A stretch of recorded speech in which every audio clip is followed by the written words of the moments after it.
بیچاری کئی روز سے دم توڑ رہی ہے، ڈر ہے خبر بد نہ میرے منہ سے نکل جائے، تقدیر تو مبرم نظر آتی ہے ولیکن پیران کلیسا کی دعا ہے کہ یہ ٹل جائے۔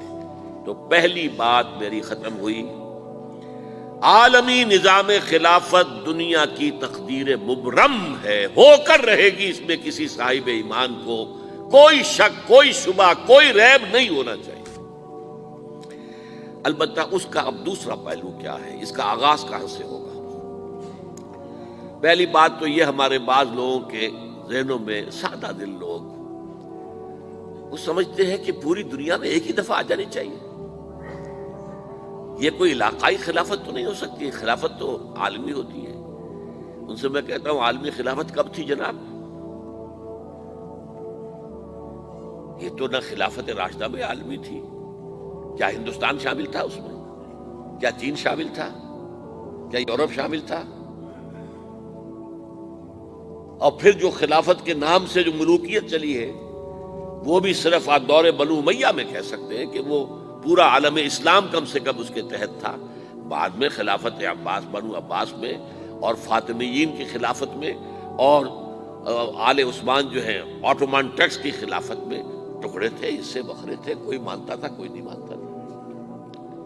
اور سب سے بڑی بات یہ، اگر ایک دم پوری دنیا پر خلافت قائم ہو سکتی تو حضور کے دست مبارک سے ہوتی، لیکن نہیں ہوئی۔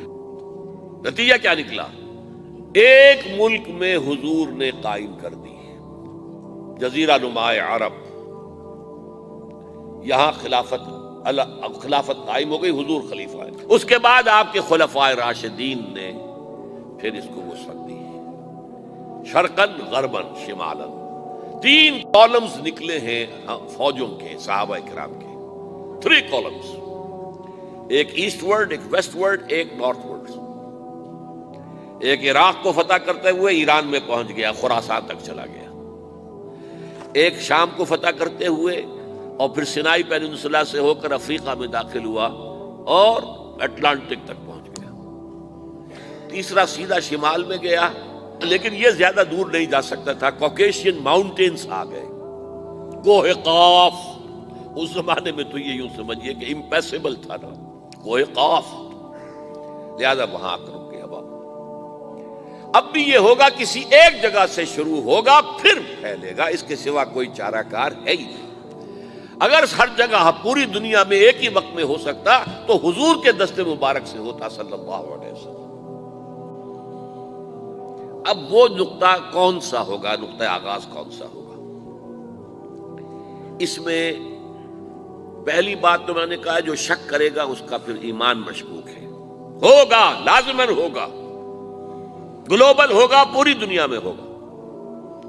کہاں سے شروع ہوگا اس میں آپ اختلاف کر سکتے ہیں، لیکن مجھے تو 2 حدیثیں تو ملی ہیں جن سے یہ اندازہ ہوتا ہے کہ یہ اس مشرقی خطے سے ہوگا، عرب کے مشرق کی جانب کسی ملک سے ہوگا، کسی خطے سے ہوگا۔ وہ حدیثیں بھی اب آپ پڑھ لیجیے پہلے، پھر میں کہہ رہا ہوں یہ خزانہ ہے جو ہم نے آپ کی خدمت میں پیش کیا ہے، کاش کہ آپ اس کی قدر کر سکیں، یہ حدیثیں آپ کو ازبر ہو جائیں، یاد ہو جائیں، لوح قلب پر نقش ہو جائیں۔ ہندوستان اور خراسان یعنی موجودہ افغانستان کا ذکر، ابن ماجہ کی روایت ہے، عن عبداللہ ابن الحارث رضی اللہ تعالی عنہ قال رسول اللہ صلی اللہ علیہ وسلم یخرج ناس من المشرق یؤتئون للمہدی یعنی سلطانہ، یعنی سلطانہ، دونوں طرح سے پڑھ سکتے ہیں۔ حضرت عبداللہ ابن حارث فرماتے ہیں رضی اللہ تعالی عنہ کہ حضور نے ارشاد فرمایا، مشرق کی طرف سے وہ فوجیں نکلیں گی، لوگ آئیں گے جو عرب میں مہدی کی حکومت قائم کریں گے۔ یہ مہدی کون ہوں گے اس کا ذکر میں ذرا بعد میں کروں گا، لیکن نوٹ کر لیجئے کہ مہدی سے پہلے لازماً کسی مشرقی علاقے کے اندر وہ نظام قائم ہو چکے گا، تب وہاں سے فوجیں آئیں گی نا۔ یہ مشرق کون سا ہے؟ عرب کے مشرق میں آپ چلیے، ایران بھی آ جائے گا، افغانستان بھی ہے، پاکستان بھی ہے، اور اگر اسے اور توسیع دیں تو ہندوستان بھی ہے۔ یہ ہے عرب کا مشرق، اس سے فوجیں جائیں گی۔ اس کا کیا مطلب ہے کہ اس میں سے کسی جگہ پر نظام خلافت پہلے قائم ہو جائے گا، تاکہ وہاں سے فوجیں جائیں گی جو جزیرہ نما عرب میں حضرت مہدی کی حکومت کو قائم کریں گی۔ اب دوسری حدیث سنیے، یہ سنن ابن ماجہ کی حدیث تھی جو میں نے آپ کو سنائی، آپ نے پڑھی۔ دوسری عن ابی ہریرہ رضی اللہ تعالی عنہ، یہ ترمذی شریف کی روایت ہے، قال قال رسول اللہ صلی اللہ علیہ وسلم یخرج من خراسان رایات سود لا يردها شیء حتی تنصب بإیلیا۔ خراسان کے علاقے سے سیاہ جھنڈے لے کر فوجیں آئیں گی، ان کا رخ کوئی موڑ نہیں سکے گا، ان کو پیچھے پھیر نہیں سکیں گے کوئی بھی، یہاں تک کہ وہ یروشلم میں جا کر جھنڈے نصب کر دیں گے۔ ایلیا حضور کے زمانے میں یروشلم کو کہتے تھے۔ یہ یروشلم تھا جب حضرت سلیمان کی حکومت تھی اور یہاں پر معبد سلیمانی، ہیکل سلیمانی قائم ہوا، پھر یہ یروشلم ہی رہا ہے تاریخ میں، یہاں تک کہ سن 70 عیسوی میں جب ٹائٹس رومی جنرل نے اس کو گرایا، ختم کیا، سیکنڈ ٹیمپل گرا دیا اور یہاں سے یہودیوں کو کہا نکل جاؤ، یہاں سے کوئی یہودی باقی نہیں رہا، بالکل تہو بالا برباد کر دیا۔ اس کے کوئی 150 سال بعد ہیڈریان، رومن ایمپرر ہیڈریان، اس نے پھر دوبارہ آباد کیا اس شہر کو۔ 150 سال تک یہ بالکل بنجر اور بالکل غیر آباد پڑا تھا۔ اب ہیڈریان نے جب آباد کیا تو اس کا نام ایلیا رکھا، اب یروشلم نام نہیں تھا۔ تو حضور کے زمانے میں پھر اس کا نام ایلیا تھا، اور اب اس سے کیا معلوم ہو رہا ہے کہ یہ یروشلم مسلمانوں کے قبضے سے اس وقت نکلا ہوا ہوگا۔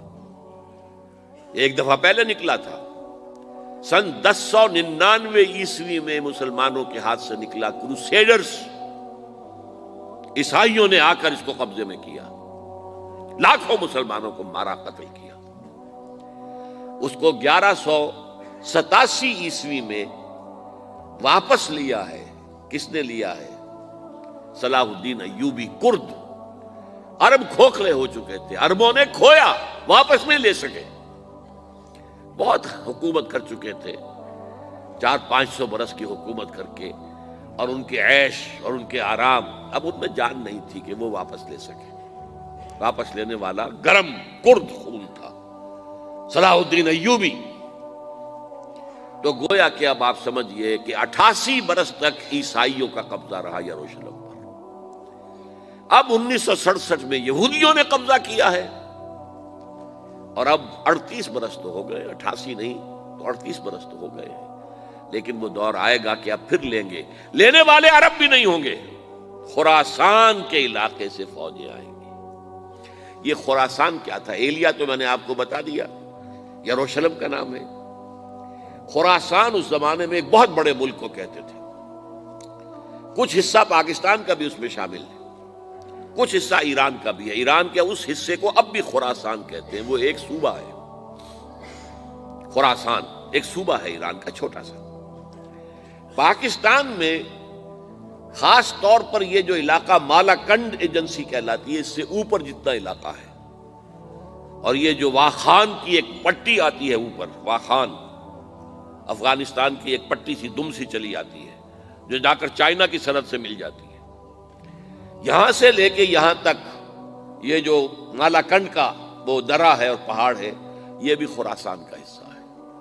باقی تقریباً 2/3 آف افغانستان، ساؤدرن حصہ نہیں ہے خراسان کا حصہ، یہ سیستان کہلاتا تھا، یہ خراسان نہیں ہے۔ لیکن یہ کہ اوپر کا 2/3 آف افغانستان، اور اس کے ساتھ یہ جو عرب، جو اب یہ ترک ممالک آزاد ہوئے ہیں سوویت یونین کی ڈسولوشن کے ساتھ، یہ سارا علاقہ کہلاتا ہے خراسان بزرگ، دی گریٹ خراسان۔